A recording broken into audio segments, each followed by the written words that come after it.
Hi, welcome to Fireplace Tales. Hi everyone, it's Satomi and Soul. オズの魔法使い第19章、20章はいかがでしたか？これから読む第21章、22章では、良い魔女グリンダを探す旅を始めたドロシーたち一行は、うっそうとした森に入り、そこで苦境に立たされている野生動物の集まりに遭遇します。森に住む怪物から助けてほしいと頼られたライオンは、魔法使いオズからもらったという勇気を奮い起こし、彼らを助けることができるのか。そしてグリンダの城まであと少しのところで、ドロシーたちの行く道を阻むハンマー頭の集団を突破することができるのか。一緒に読んでいきましょう。それでは Let's get cozy and may the story begin.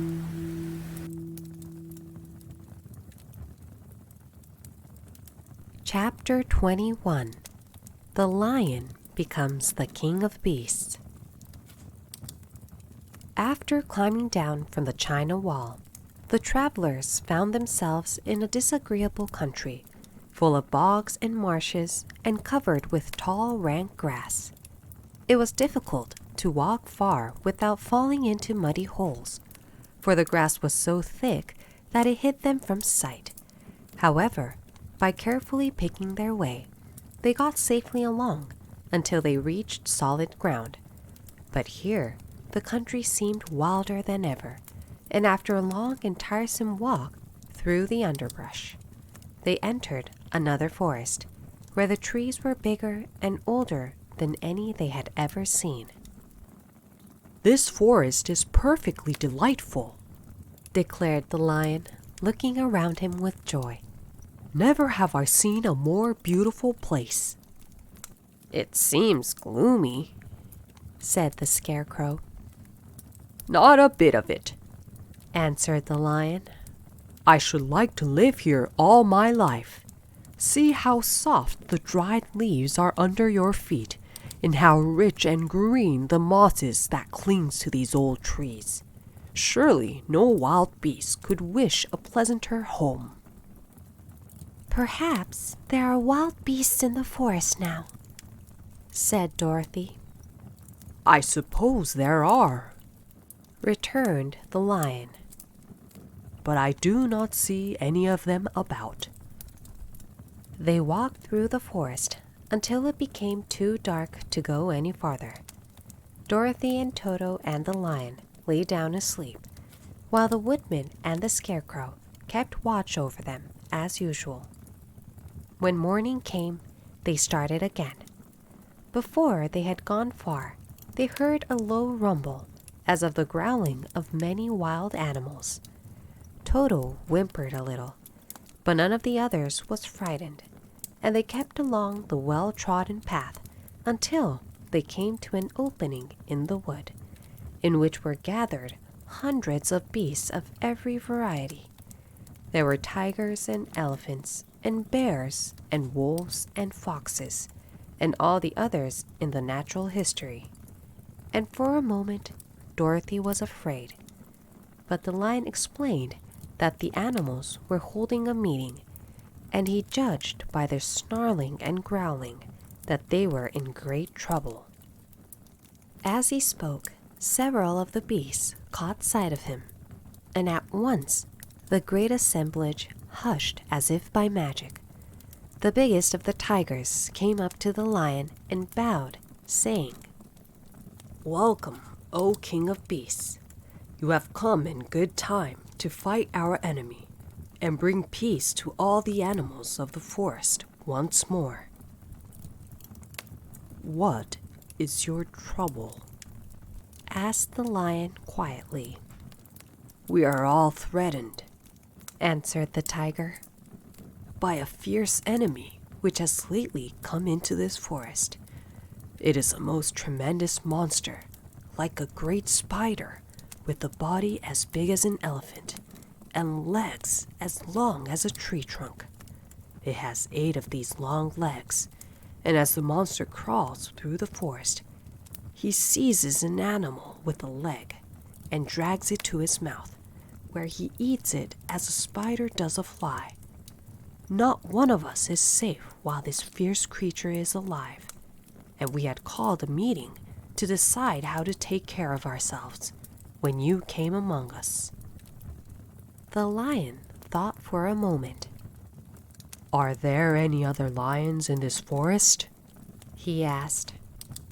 "No, there were some, but the monster has eaten them all, and, besides, there were none of them nearly so large and brave as you.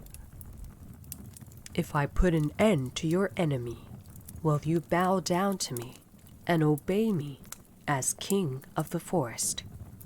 inquired the lion.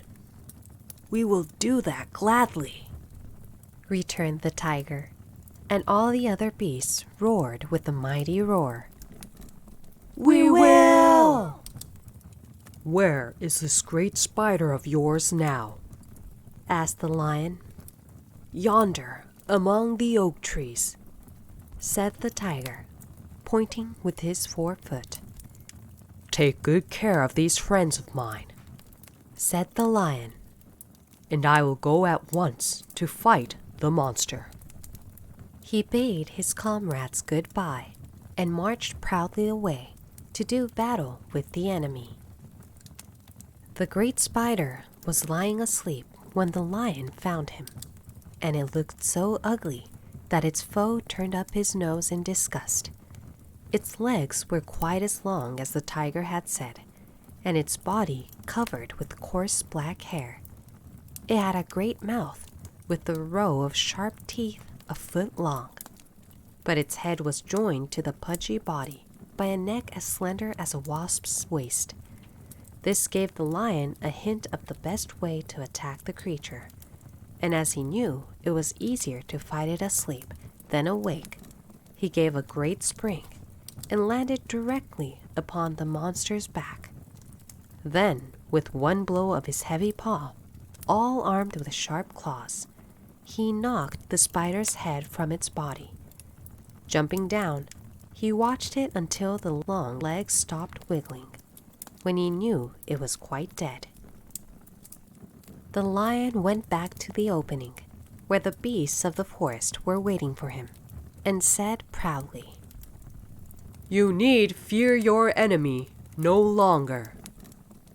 Then the beasts bowed down to the lion as their king, and he promised to come back and rule over them as soon as Dorothy was safely on her way to Kansas. Chapter 22. The Country of the Quadlings.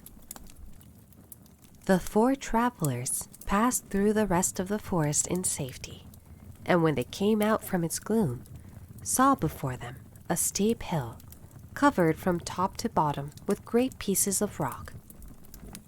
"That will be a hard climb," said the Scarecrow, "but we must get over the hill nevertheless."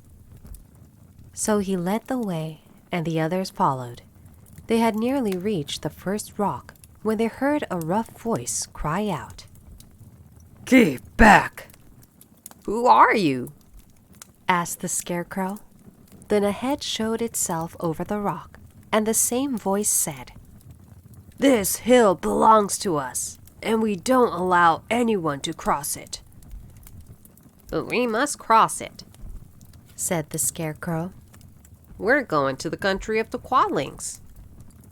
"But you shall not," replied the voice, and there stepped from behind the rock the strangest man the travelers had ever seen. He was quite short and stout, and had a big head, which was flat at the top and supported by a thick neck full of wrinkles. But he had no arms at all, and, seeing this, the Scarecrow did not fear that so helpless a creature could prevent them from climbing the hill. So he said, "I'm sorry not to do as you wish, but we must pass over your hill, whether you like it or not." And he walked boldly forward. As quick as lightning, the man's head shot forward, and his neck stretched out until the top of the head, where it was flat, struck the Scarecrow in the middle, and sent him tumbling over and over down the hill. Almost as quickly as it came, the head went back to the body, and the man laughed harshly as he said, "It isn't as easy as you think." A chorus of boisterous laughter came from the other rocks, and Dorothy saw hundreds of the armless hammerheads upon the hillside, one behind every rock. The lion became quite angry at the laughter caused by the scarecrow's mishap, and giving a loud roar that echoed like thunder, he dashed up the hill. Again a head shot swiftly out, and the great lion went rolling down the hill as if he had been struck by a cannonball. Dorothy ran down and helped the scarecrow to his feet, and the lion came up to her, feeling rather bruised and sore, and said, "It is useless to fight people with shooting heads. No one can withstand them." "What can we do then?" she asked. "Call the winged monkeys," suggested the Tin Woodman. "You have still the right to command them once more." "Very well," she answered, and putting on the golden cap, she uttered the magic words. The monkeys were as prompt as ever, and in a few moments the entire band stood before her. "What are your commands?" inquired the king of the monkeys, bowing low. "Carry us over the hill to the country of the Quadlings," answered the girl. "It shall be done," said the king, and at once the winged monkeys caught the poor travelers and Toto up in their arms and flew away with them. As they passed over the hill, the hammerheads yelled with vexation and shot their heads high in the air, but they could not reach the winged monkeys, which carried Dorothy and her comrades safely over the hill and set them down in the beautiful country of the Quadlings. "This is the last time you can summon us," said the leader to Dorothy. "So goodbye and good luck to you." "Goodbye, and thank you very much," returned the girl, and the monkeys rose into the air and were out of sight in a twinkling. The country of the Quadlings seemed rich and happy. There was field upon field of ripening grain, with well-paved roads running between, and pretty rippling brooks with strong bridges across them. The fences and houses and bridges were all painted bright red, just as they had been painted yellow in the country of the Winkies, and blue in the country of the Munchkins. The Quadling themselves, who were short and fat and looked chubby and good-natured, were dressed all in red, which showed bright against the green grass and the yellowing grain. The monkeys had set them down near a farmhouse, and the four travelers walked up to it and knocked at the door. It was opened by the farmer's wife, and when Dorothy asked for something to eat, the woman gave them all a good dinner, with 3 kinds of cake and 4 kinds of cookies, and a bowl of milk for Toto. "How far is it to the castle of Glinda?" asked the child. "It is not a great way," answered the farmer's wife. "Take the road to the south, and you will soon reach it."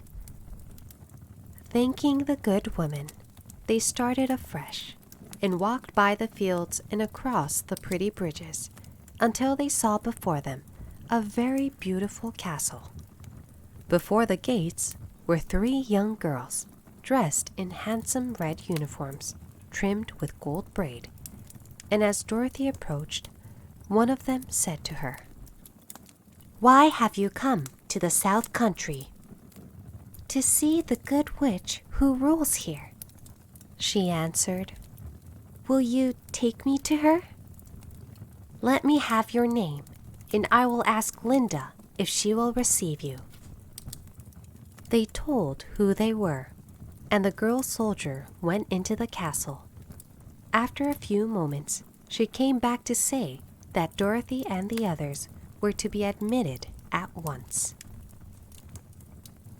Thank you for watching. いかがでしたでしょうか？動画を気に入っていただけた方は、ぜひ高評価、チャンネル登録をよろしくお願いいたします。それではまた次の動画でお会いしましょう。